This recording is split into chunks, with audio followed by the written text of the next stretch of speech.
Nanoscale स्तर पर मस्तिष्क को कैंसर की कल्पना करने का एक नया तरीका निकाल दिया है डॉक्टरों ने। ब्रिघम और मोइला अस्पताल और मैसाचुसेट्स इंस्टीट्यूट ऑफ टेक्नोलॉजी के शोधकर्ताओं ने डिकाउंटिंग एक्सेप्शन पैथोलॉजी नामक एक नई माइक्रोस्कोपिक तकनीक का उपयोग के माध्यम से मस्तिष्क को कैंसर ऊतक की अभूतपूर्व विस्तृत छवियों का अनावरण किया है।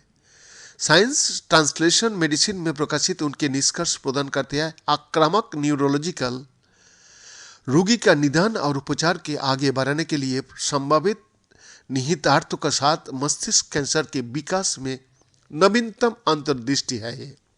अतीत में हमने महंगे सुपर रेजोल्यूशन माइक्रोस्कोप पर भरोसा किया है जो केवल बहुत अच्छी तरह से वित्त पोषित प्रयोगशाला ही खरीद सकती है, जिन्हें उपयोग करने के लिए विशेष प्रशिक्षण की आवश्यकता होती थी और आणविक स्तर पर मस्तिष्क के ऊतकों को उच्च थ्रूपुट विश्लेषण के लिए अक्सर अव्यावहारिक होते थे।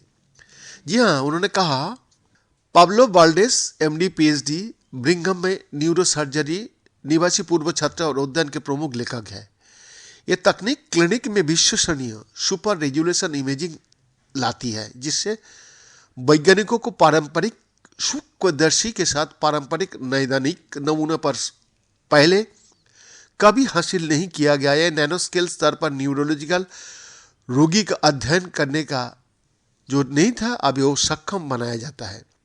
शोधकर्ता पहले कोशिकाओं और मस्तिष्क की ऊतकों में नैनोस्केल संरचनाओं की छवि के लिए महंगे सुपर हाई रेजोल्यूशन माइक्रोस्कोप पर भरोसा करते थे और यहाँ तक कि सबसे उन्नत तकनीक के साथ वो अक्सर नैनोस्केल स्तर पर इन संरचनाओं को प्रभावी ढंग से पकड़ने के लिए संघर्ष करते थे।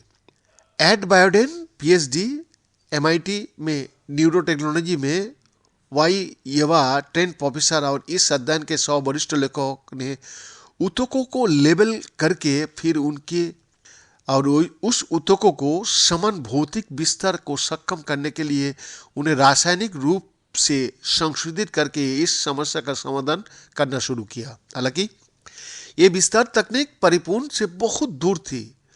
ऊतकों को तोड़ने के लिए प्रोटीज नामक एंजाइमों पर भरोसा करते हुए वैज्ञानिकों ने पाया कि एंजाइमों का साथ इस रासायनिक उपचार ने प्रोटीन का विश्लेषण करने से पहले ही नष्ट कर दिया गया। इससे मूल संरचना का केवल एक कंकाल रह गया, केवल लेवल बरकरार रहा। एक साथ काम करते हुए बाइडेन और ए पटानिया चियोका एमडी पीएचडी ब्रिघम और मोइला अस्पताल में न्यूरोसर्जरी चेयर और इस रसायन का 100 वरिष्ठ लेखकों ने बताया, ये न्यूरोसर्जन वैज्ञानिक के रूप में अपने प्रशिक्षण के दौरान वाल्डेस का डीएक्स पाथ को साथ नवीन रसायन विज्ञान विकसित करने के लिए सलाह दी, मूल विस्तार प्रौद्योगिकी को सीमाओं को संबोधित करने के लिए। उनकी नए तकनीक ऊतकों को जेल में डालकर रासायनिक रूप से संशोधित करती है और एक विशेष रासायनिक उपचार का साथ ऊतकों को नरम करती है जो प्रोटीन संरचनाओं को नष्ट किया बिना अलग कर देता और ऊतकों को विस्तार करने की अनुमति देता। इसने एमआईटी और ब्रिघम शोधकर्ताओं को रोमांचक निष्कर्ष प्रदान किए जो एक नमूना में बायोमार्कर को बांधने और रोशन करने के लिए नियमित रूप से व्यावसायिक रूप में उपलब्ध एंटीबॉडी का उपयोग करता है। हालांकि एंटीबॉडी बड़ी होती है और कई बार अपने लक्ष्य तक पहुंचने के लिए कोशिका संरचनाओं में आसानी में प्रवेश नहीं कर पाती है। अब डीएक्स पाथ के साथ प्रोटीन को अलग करके धुंधले होने के लिए उपयोग किए जाने वाली यही एंटीबॉडी ऊतक में प्रोटीन को बांधने के लिए रिक्त स्थान में प्रवेश कर सकती है जिन्हें विस्तार से पहले नहीं पहुंचा जा सकता था। नैनोमीटर आकार की संरचनाओं या यहाँ तक कि सेल आबादी को उजागर करता है जो पहले छिपी हुई थी।